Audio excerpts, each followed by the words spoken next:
Paksiw ng the Philippines!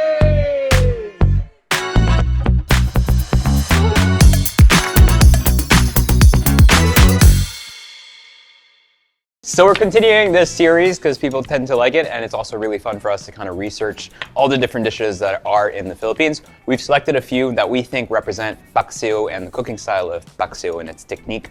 So the question is today, Trish, since you asked. Dami. Maasim ka ba?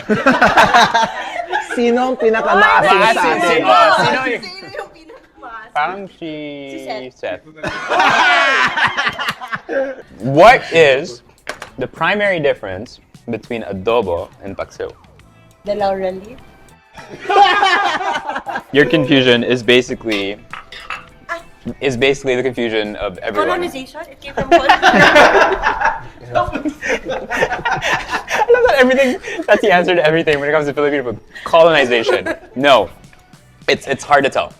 Both adobo and Paksiw are cooking techniques. Both of them use vinegar as the primary kind of ingredient. Seth, maybe, do you think you'd be able to explain the difference between Paksiw and adobo? I think, hindi, may adobong puti eh. May sasabihin Yeah. ako, pero there's adobong puti. Right? Exactly. So, So it's one of those things, especially when referencing kind of like the pre-colonial adobo or adobong puti. It's on a very fine line of, could that just be pork Paksiw, right? But Paksiw, like many things, is something that's adapted depending on the provinces that you're in and cooked in very different forms. All we know is that the primary ingredient should be vinegar, and all we know that probably stems from, one, our love of sour foods. Mainly, it's something that was done in the past because you could preserve things longer in vinegar. instead of it being preserved in salt and fat, like adobo, feeling yung Paksiw, it really relies on the acidity. Fair. So what are we making today, Sam? I am making Inun Unan from Visayas. I am making Paksiw na Kambing from Ilocos. I'm making Bangus. Paksiw na Bangus. I'm making Paksiw na Kalabaw Ooh. from Catanduanes. I'm the city girl, so I'm making Lechon Paksiw. Okay. Yeah. That's like, Lechon from scratch. that's Lechon like from the scratch. least exciting one. Karon maghimo tag Inun Unan from Visayas. Okay, for this version, gagawin ko yung version ng mom ko. Kasi ito talaga yung pinaka-favorite kong type of Inun Unan talaga. May hapon, ako si Lilibet Bawasanta, ma'am ni Sam. Ang ako karong lutoon is Inun Unan nga binisaya. So, ang ginagamit namin is tuna tail, darn cut. Gonna use a lot of chilies, lots of garlic, konting suka, and then yung magpapaasim talaga nito is the tomatoes. So first, ginagawa ni mom, nilalagay niya yung kamatis sa pinaka-ilalim. This one protects the fish actually, para hindi siya masunog. Garlic, chilies, half lang natin. There you go. Fish goes in, like so. Lots of salt. Konting vinegar, konting tubig just to cover. We're gonna let this simmer for about 45 minutes until yung sauce niya ay magiging sarsa.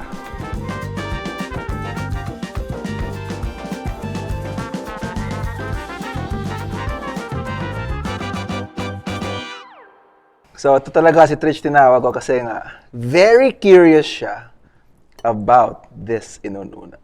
Okay. I've read about Inun Unan online, but I don't think I've ever tried it. Wait. Ah, Kailangan sorry. mo try with the sabaw. Okay. Wait. Wait! Yan. Sam is like hyping it up. Cheers! Cheers. Oh, man. Mm-hmm. Totoo ba? Yeah! Well, It's similar to sinigang. yeah. Diba? It's not that matapang. And it's not malansa at all. Yeah. It's very subtle. And what we usually do, we fry it the next day. Ooh. That's interesting too. So it's like crispy but soft? Crispy but soft. Ooh. Very flavorful. And then malasa na siya because of the suka and everything? Yes, ma'am. Huh. Pretty Sabi ko sa'yo, Sam, basta luto mo, masarap. Oy! What is up guys? Today I'm gonna be making Paksiw na Kambing, or in Ilocano, Kalding. So in Ilocano, their Paksiw na Kambing specifically has the biler papahead that gives it that really Ilocano touch. Paksiw nga kalding kahit lutlutuin da no other special occasions, like for example nalpas nga pa nagagapas or tapos na po yung pag-ani ng mga palay, birthdays, and nadadumakit kung gusto lang nilang mag-inom, ginagawa kasi nilang pulutan. Well, hindi lang siya pang pulutan, pwede mo rin siyang pang-ulam. And some use dugo in the recipe as well, but today we're not going to be using dugo. So I have here my aromatics. While the hot water is going, I'm going to be blanching our kambing. So over here, you can see, guys, ito yung mga impurities. I'm going to be skimming this off just so that when I grab the meat, it doesn't really latch on to the proteins. Take it out and set aside. To this pot, I'm gonna be adding our onions. Next, garlic, ginger. I'm gonna let those go on for a little bit. We can go in and add our kalding and get some color on it, not too much, but just enough for some toasty flavors. Paksiw nga kalding, parang same lang siya sa way ng pagluluto ng papaitan. Well, ang difference lang nila is that kapag nilagyan mo siya ng suka, well, technically, ayun po yung paksiw na kambing. Now na naluto natin siya ng konti, nalagyan na siya ng peppercorns, tsaka ng dahon ng laurel. And we're gonna stir a little bit more. We can now add our water. So water goes in.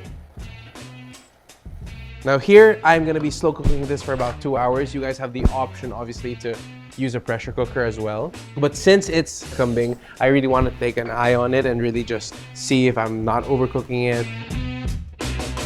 Now that it's been going for a while, this is where we can add our papait. And this is where we season as well. So I'm gonna add some salt. I'm gonna go in with 2 tablespoons. Guys, cheers, shot.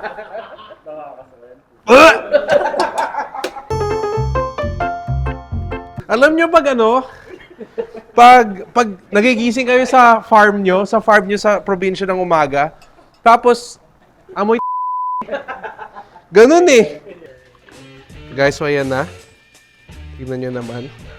Na-flavor na natin siya ng solid, so lalagay na natin siya sa plate for people to try.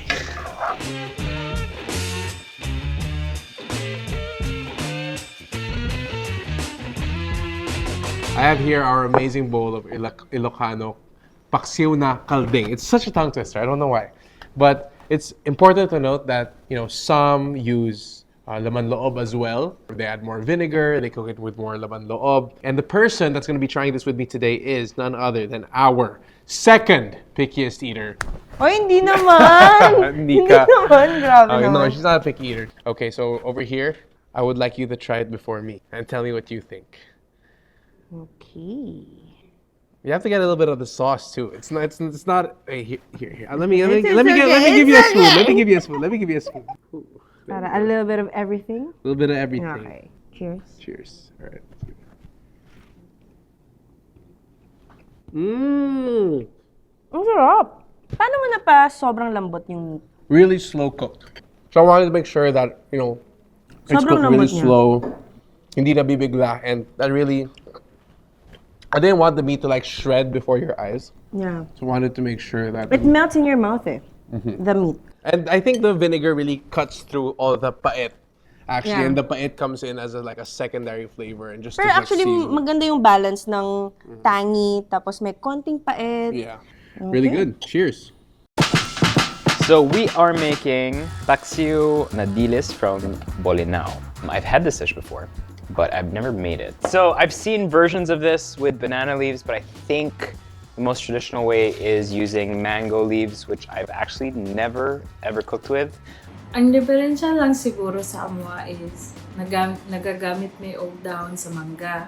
Usually, naranasan nyo kung gusto mo magamit og dahon sa saging and dahon sa kakao. Pero ang sa amwa lang manggon, nagagamit may og dahon sa mangga. Kaya usually, mo dyan ay naghampunuan sa among lugar. Ug mo po na nga gamit og naanda na mo na ang dahon sa mangga ang among iputo sa isda. This is a wrapped paksiw. So the larger the leaf, the more kind of a patty you would have going on. But since these are not large, the plan is to just get these fish and then kind of wrap it like that. They basically smell like green mango, which is an awesome flavor. So I think it just adds a lot of aroma to the dish. Pwede pa ito magamit og lain na isda. Pero ang amo lang, huli na manggunan si makuha sa mga mandaragat. Butang mo siya sa planggana, ang isda, and then tanan ingredient na imong ibutang, suka ng tuba, pepper na gamay, sibuyas, isa ka ahos, optional lang luya kung ginahan ka magbutang. All that goes with our fish. And then we're gonna let that marinate. I think the idea here is not to cook the fish, but more just to impart all that really vinegary flavor inside of it. So this is the part I am not 100% sure of, but we'll work it out. And the idea here is to then grab some of that fish mixture, layer them here. Then I'm gonna grab some chili, put that there as well. Wrap all of that. Let's maybe start here so we can wrap it really tight. And then poke it and layer our cooking pan. Apparently, these ones here, which are the pinkish mango leaves, are the ones that have the most aroma, so you can get those. We obviously didn't have enough. We had a lot of greens, but I think it's gonna turn out just fine. Ang dahon sa mangga, humot, ug na siya aroma. So makalami po siya sa paksiw na isda. If you were to do this and just add your mango leaves into your bowl, you would probably have the same texture. And then the oil and the acidity of the mango leaves also probably helps kind of soften the proteins in the fish too. So I'm just gonna go ahead and add them here because I like my food spicy. And then since we have some extra pink leaves, let's just add that too. Maybe it'll help the aroma. Dayon naman tayo nabili na mga suka dito sa planggana, maputoy yabon mo dito sa kaldero. Minumduman jud na ako akong lola kay mo man na iyahang recipe. Ako naman nagluto karon, ako pong ipasa sa akong pag-umangkon. Then para sa ilang generation, iya po itudlo sa uban para dili mawala ang paksyonista with dahon sa mangga. So this could be banana. Yeah, I'm so confused. No, so yeah, so I think it's that. I think you could cook this kind of just piling everything on. Yeah. And then adding the leaves for aroma and then picking them off, right? So, Yeah. cheers. You can add a little bit of Kakamay ba to? wasabi if you want. Yeah. Wow, it's very textural. Tastes like a fish paksiw. Yeah. Yeah. I'm trying to find the mango. I feel like you have more bitterness. Can you get a bit of that oil? Not really, but There's yeah, a bit I of get that it. I get oily, that bitter oil. Mm-hmm. The bones are awesome. Yeah. Crunchy, and then you obviously have the fish guts. Yeah. The fish guts give you kind of like that earthy flavor. Mm. Obviously, the ginger, the garlic, onions, people kind of picture what that tastes like already. But I do think the distinctive thing here is the bitterness. Mm. And you see, do it like how I did it. What? Grab the leaf, So I open it. if you want, or you just kind of just go for it. And there you get the bitterness, There. Right? Okay. I get it now. right? It's almost like a Do sheen. they eat it like this? I don't know. You tell me. Tasty though. Very tasty. Very tasty.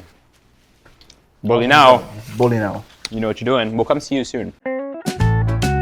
From Luzon to Mindanao, Paksiw is a dish that takes many forms. So from fish to pork or even Carabaw. This dish is actually from Catanduanes, and I had Sir Zim share to me his recipe. Una ako nakatikim ng paksiw na kalabaw nung sinama ako ng lolo ko sa palayan. Bali yun kasi yung papakain niya sa mga magsasaka niya.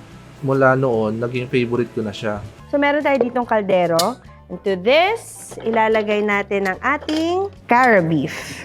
Bali yung kalabaw, mas madalas siyang lutuin dito sa probinsya namin compared sa baka. Ang kalabaw kasi mas malasa siya compared sa baka, tsaka hindi rin siya gaanong mataba. Mas accessible din talaga yung kalabaw dito sa amin compared sa baka.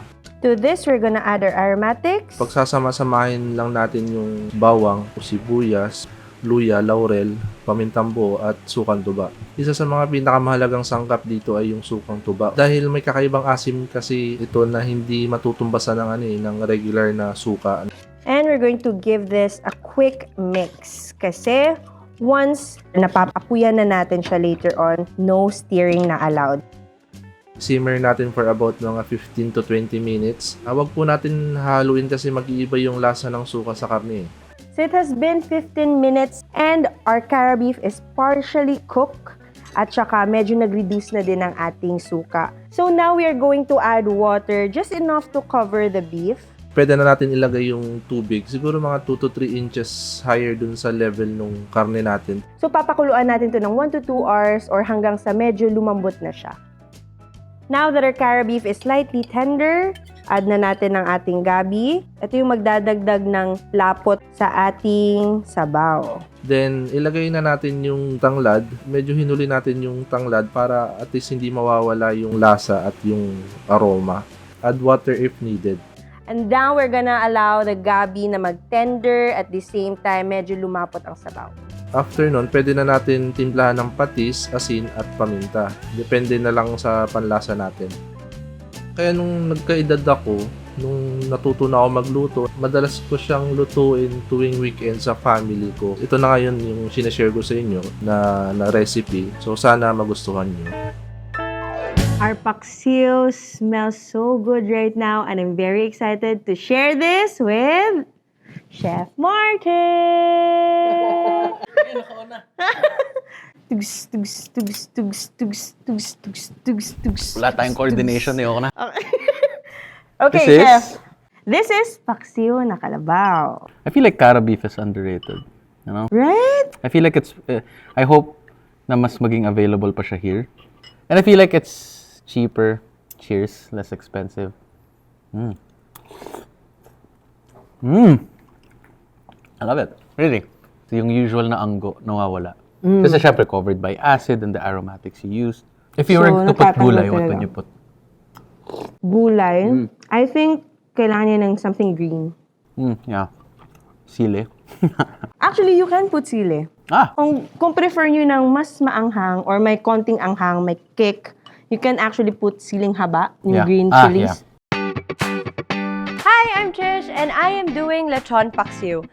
So my resource person is Ate Mergy and she's from Anilao, Iloilo. But she's been in Manila for 35 years, so obviously I had to get her for Lechon Paksiw. So I'm so excited to share with you her version of Lechon Paksiw.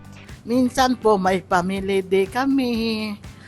Nagtatanong yung mga bata kung ano ipaluto sa akin. Minsan request nila lechon paksiw.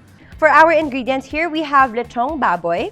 I know you're probably thinking that most lechon paksiws use leftover lechon. You can opt to do that according to Ate Mergy, but her version uses lechong baboy.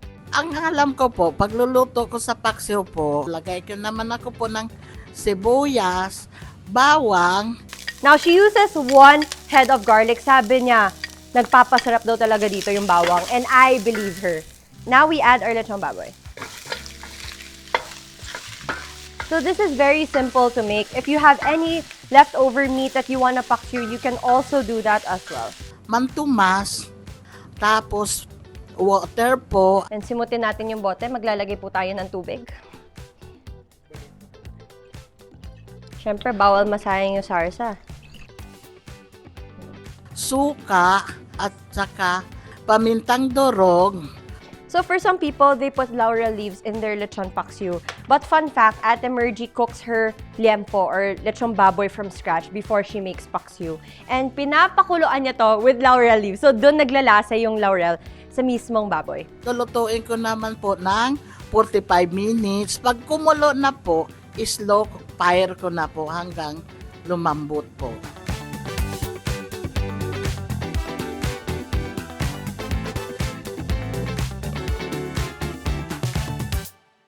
I think lechon paksiw is best shared with somebody. So here I have Nika to try it with me. She loves having lechon, guys. For the record, she eats that so often. Di naman. So often.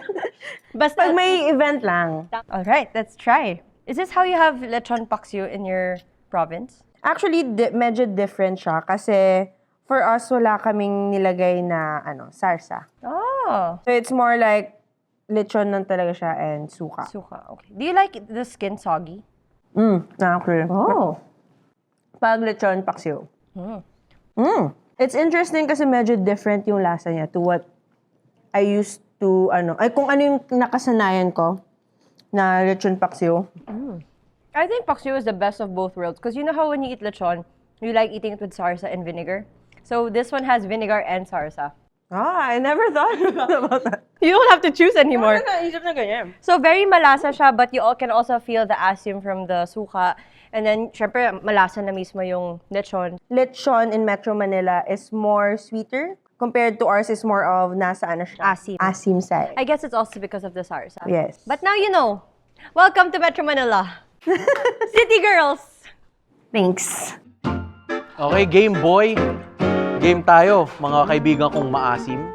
Hello, FEATR. I'm Jen Fernandez Damasco, and I'm the chef here at Mrs. Baker's from the naturally vibrant province of Nueva Vizcaya. Just a disclaimer, ang Paksiw na Bangus is not a heritage dish of Nueva Vizcaya kasi we're a landlocked province. And so, we live in a valley. Back in the day, wala kaming access to seafood. But now, of course, we have access to everything we need here in Nueva Vizcaya. But when we talk about Paksiw, the Vizcayanos know Paksiw very well. And what we paksiw or cook in vinegar low and slow are mostly what is abundant, kung ano yung marami dito sa amin. And hindi kami nawawalan ng napakagandang mga gulay dito. We will layer our sliced onions. Medyo kinapalan ko ng onte para just in case, alam ko namang hindi, pero just in case, para hindi siya masunog agad-agad. After that, ginger, again, ito yung pangtanggal natin ng lansa. But again, kung fresh yung isda nyo, siguradong walang lansa yan. Paminta. Tapos tsaka natin ilalagay ang ating mga kaibigan na bagong huli. Tsaka tayo magsisison para lang yung isda mismo yung malalagyan natin ng asin. Pwede tayo maging generous ng onte. Next, para mas authentic, sukang Ilocos. By the way, actually, karamihan naman sa atin. Puro tansya-tansya. So, ibig sabihin nun, hindi ibig sabihin na wala kang pakialam or bara-bara ka magluto. So, inilagay natin suka Ilocos. Sunod is tubig. Tapos lalagyan natin ng onting mantika para lang mas... You end up with a rich broth after. Diba? Tsaka syempre yung oil, pagdagdag natin ng fat sa pagkain, automatically improves the flavor, adds a little bit sa pagkain natin. Tapos pansigang, this is optional. I don't slice it para lang optional yung anghang. Right, then we will cook this over low heat nang hindi ginagalaw. Tipong mamaya, kamustahan na lang to. Takpa muna natin.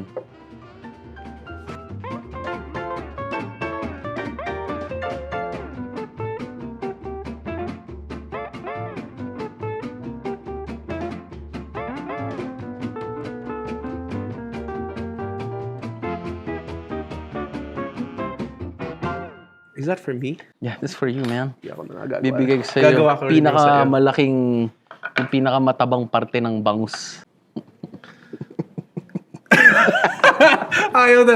Oh, sige na. Okay, game. Ito na. The fish is really, really soft. Uy, chef, solid.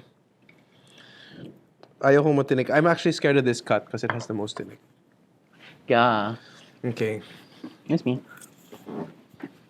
Ako rin naman. Di rin ako mahilig sa tinik. How do you feel about Paksiw na Bangus? I mean, with all of the Paksiw we have right now, like, I think this is like an automatic staple. I think this is, when you think of Paksiw, automatic, just not seafood, but usually Bangus, right? And ako I grew up with Paksiw na Bangus. Paborito siya ng parents ko and they would always cook it.